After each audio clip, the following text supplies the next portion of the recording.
what you can see here, so our wonderful friend and fixer, Dave Sharp, carpenter extraordinaire.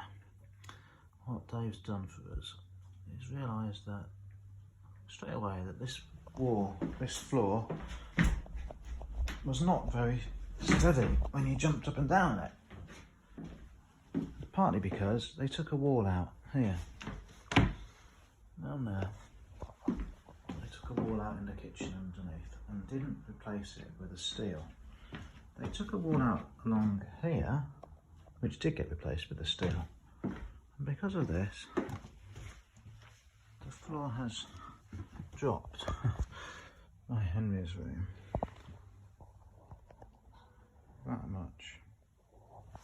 It's not going anywhere now, but it has been somewhere. So we've now got a level floor, and he's done that by building up here. But before he did that, he sorted out these joists because they cut into them in order to put pipework. Lazy builders.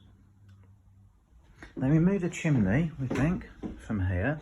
So the joist under there went into nothing.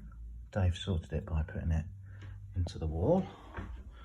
And on every single joist, he's added these strengthening boards, and he's straightened them up by putting chocks in every few feet all along. And these are particularly good. Whenever they weren't straight, he straightened them using these chocks.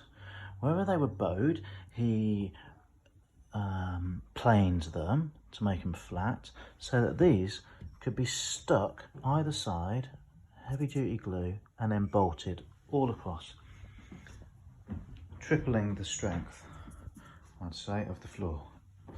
Needless to say, it no longer moves at all. So when the bath goes in with all of its heavy water, and at least one of us, it's not going anywhere. We've also found plenty of bits of brickwork which he's kind of filled in, repaired down here, particularly down there, up above here. He put a steel in above the window because there wasn't a lintel.